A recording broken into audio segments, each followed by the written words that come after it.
Hello everyone, welcome back to my channel. आज हम इस वीडियो में कक्षा 8 एनसीईआरटी हिंदी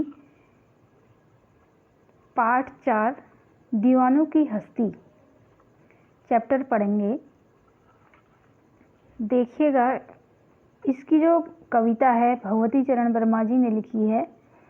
हम दीवानों की क्या हस्ती है, आज यहाँ कल वहाँ चले, मस्ती का आलम साथ चला, हम धूल उड़ाते जहाँ चले।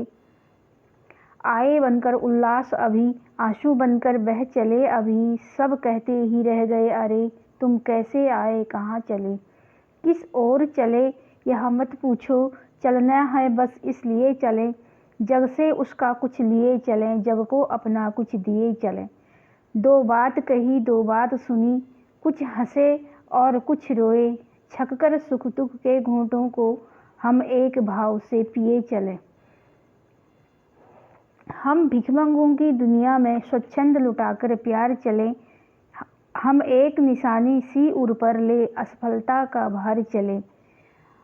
अब अपना क्या पराया क्या, आबाद रहे रुकने वाले, हम स्वयं बंधे थे और स्वयं हम अपने बंधन तोड़ चले। भगवती चरण वर्मा जी ने यह पोएम कविता लिखी हुई है। इसका हिंदी अर्थ देखेंगे। इस कविता के कवि भगवती चरण वर्मा हैं। इन पंक्तियों में कवि कहते हैं कि दुनिया से जो बेफिक्र रहने वाले लोग होते हैं उनका स्वभाव कैसा होता है, मस्त मौला होता है। वे कभी टिक कर एक स्थान पर नहीं रहते, बल्कि जहाँ भी रहते हैं अपने जोश से वातावरण में खुशियाँ बिखेर देते हैं। वह जो दीवाने होते हैं वह हमेशा जो है मस्त मौला रहते हैं। अब इसकी व्याख्या देखें। हम दीवानों की क्या हस्ती है। इन पंक्तियों में स्वयं कवि अपने आप को दीवाने कह रहे हैं।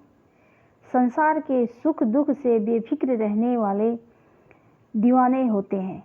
जो संसार के सुख और दुख की चिंता नहीं करते हैं वही लोग क्या कहलाते हैं, दीवाने कहलाते हैं। आज यहाँ कल वहाँ चले और बोल रहे हैं कि ऐसे लोग एक और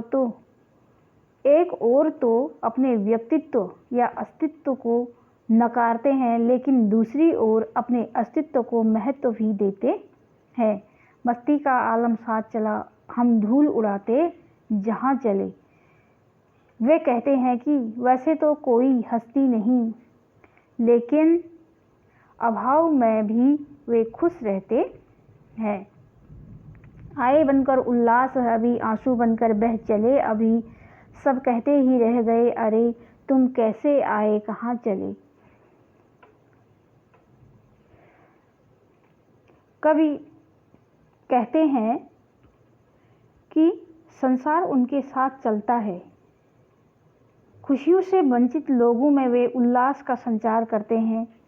लोग उनके साथ रहना इतना पसंद करते हैं कि जब वे उनसे विदा लेते हैं तो वे कह उठते हैं, अभी अभी तो तुम आए, अभी कहाँ चले जा रहे हो। इन पंक्तियों में कवि ने मस्त मौला की तरह रहने वाले और खुशियों को भी खरीदने वाले की प्रशंसा की है। अगला हम देखते हैं। किस ओर चले यह मत पूछो, चलना है बस इसलिए चलें, जग से उसका कुछ लिए चलें, जग को अपना कुछ दिए चलें। यहाँ पर कवि कहते हैं कि हम दीवानों से यह मत पूछो कि किधर से आ रहे हो या किधर जा रहे हो, हमें बस चलते रहना है इसलिए चल रहे हैं। जग से कुछ लिए चलें, जग को हम कुछ इस दुनिया से लेकर जा रहे हैं और अपना कुछ इसे देकर जा रहे हैं। कुछ इस दुनिया से ले जा रहे हैं और कुछ अपना दे के जा रहे हैं, इसलिए जा रहे हैं। तात्पर्य अर्थात यह है कि मनुष्य समाज में रहकर कुछ बातें समाज से ग्रहण करता है। जैसे हम समाज में रहते हैं तो हम कुछ बातें इस समाज की लेते हैं, ग्रहण करते हैं और कुछ अपने व्यक्तित्व से समाज को प्रदान करते हैं। कुछ हमारे अंदर अच्छाइयाँ बुराइयाँ जो भी हैं हम उस समाज को भी देते हैं। दो बात कही दो बात सुनी, कुछ हंसे और फिर कुछ रोए, छक्कर सुख दुख के घूंटों को एक भाव से पिए चले। दीवाने लोग अपने मन की ही कुछ बातें लोगों से कह देते हैं और लोगों की बातें सुन भी लेते हैं। किसी बात पर उन्हें हंसी भी आती है और किसी बात पर वह रो भी जाते हैं। सुख दुख में समान रहकर वे निरंतर अपने पथ पर, अपने रास्ते पर जो है आगे बढ़ते जाते हैं। अगला, हम भिखमंगों की दुनिया में स्वच्छंद लुटाकर प्यार चले। हम एक निशानी सी उड़ पर ले असफलता का भार चले। अब अपना क्या पराया क्या, आबाद रहे रुकने वाले। हम स्वयं बंधे थे और स्वयं हम अपने बंधन तोड़ चले। इन पंक्तियों में कवि संसार में भिखारी कह रहे हैं। संसार के लोगों को जो है भिखारी कह रहे हैं, क्योंकि इस संसार के पास किसी को देने के लिए कुछ नहीं है, यह बस लेना जानता है। ऐसे संसार के लिए कवि लिखते हैं कि हमने इस पर इतना स्वच्छंद प्यार लुटाया है, हमने इस पर इतना प्रेम लुटाया है। यह सच है कि हमने दुनिया में कुछ हासिल नहीं किया और इसी असफलता की निशानी को हम साथ लेकर इस दुनिया से जाएंगे। जिन्होंने यहाँ असफलता और उपलब्धियाँ अर्जित की हैं, वे खुश रहें, आबाद रहें। हमने तो स्वयं ही अपने को बंधन में डाला और स्वयं ही अपने बंधन को खुद ही तोड़े जा रहे हैं।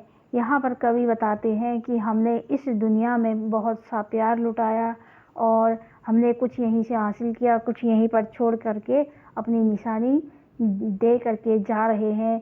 जहाँ असफलताएं अर्जित की, वहाँ उपलब्धियाँ भी मिली। वे खुश रहें जिन्हें उपलब्धियाँ मिली, आबाद रहें, स्वच्छंद रहें, स्वतंत्र रहें। हमें तो स्वयं ही, कवि कहते हैं कि हमने स्वयं ही अपने लिए बंधन बनाए और खुद ही उन्हें तोड़ चले गए। यह कविता जो है भगवती चरण वर्मा जी ने लिखी है। इस कविता के माध्यम से दुनिया को समझाया गया है। इस चैप्टर के जो प्रश्न उत्तर हैं उनको मैं डिस्क्रिप्शन बॉक्स में डाल दूँगी, आप लोग वहाँ से देखिएगा। और आप लोग को यह कविता कैसी लगी आप मुझे कमेंट बॉक्स में ज़रूर लिखिए और इस चैनल को लाइक कीजिए, ज़्यादा से ज़्यादा शेयर कीजिए और अपने दोस्तों के साथ व्हाट्सएप ग्रुप में, फेसबुक, इंस्टा, हर ग्रुप में इसको शेयर कीजिएगा। Thank you.